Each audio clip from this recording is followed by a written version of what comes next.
Okay, so for today's deep dive, we are really strapping in for something foundational. We are. It's foundational to, well, any modern remote broadcast, Uh-huh. how you move these gigantic high-speed video signals. Over what feel like impossible distances. Exactly.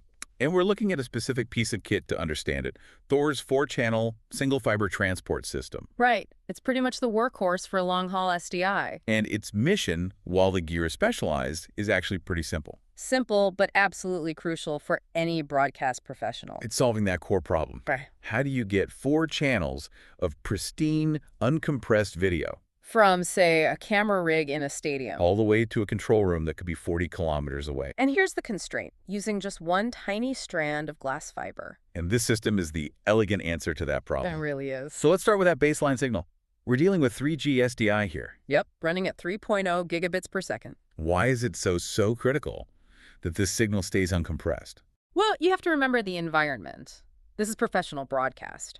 There is, and I mean this, zero tolerance for error. So any compression just introduces a risk you can't take. A huge risk. By passing it uncompressed, you eliminate the single greatest enemy of live TV. Latency. Latency. You also retain total color fidelity, every bit of the embedded SDI audio, all of it. Because a single compression artifact or a dropped frame. It's just unacceptable when you're creating that master feed. So, yeah, uncompressed is completely non-negotiable. Zero compromise. Mm. Okay.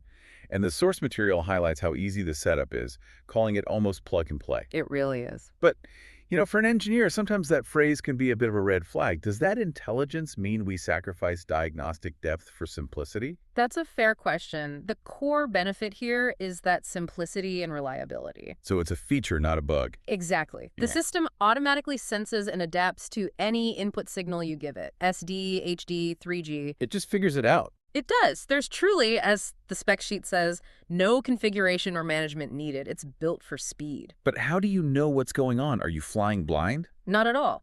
You monitor the health and the signal detect status right on the front of the rack unit with clear, real-time LED indicators. Got it. So we have 4 pristine high-speed feeds, but here's the core technical marvel for me. Go on. How do you stack 4 separate, massive signals onto a single wire that is thinner than a human hair?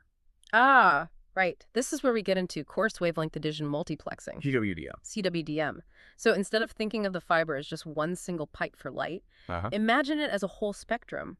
CWDM separates the signals by assigning each channel a distinct, invisible color or wavelength of light. So you're basically creating 4 parallel data streams inside the same physical piece of glass. That is it precisely. It uses specific spectral bands, like the 1310 and 1550 nanometer bands, to make sure the signals don't interfere with each other. And the receiver on the other end just filters them back out. Exactly. It uses special optics to pull those 4 distinct light channels back apart into 4 separate electrical SDI feeds. That spectral efficiency is what gets you to that standard 40-kilometer range. All neatly packaged in a 1RU rack mount unit. That range is impressive, but, for large campus installs, broadcasters care just as much about density and footprint. How does this system scale up? Well, the standard is 4 channels using CWDM, but the architecture is entirely scalable. So you can get more onto that same single strand. Oh, yeah.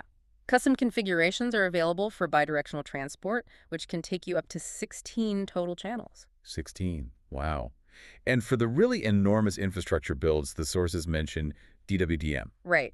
Dense wavelength division multiplexing. That just maximizes the spectrum even more, I take it. To the extreme. No. By request, you can get DWDM systems that promise theoretical capabilities up to 160 channels per fiber. 160 on one fiber. Okay, let's just synthesize that. That's it. We've got 4 channels of pristine, high-speed broadcast feeds, audio and all.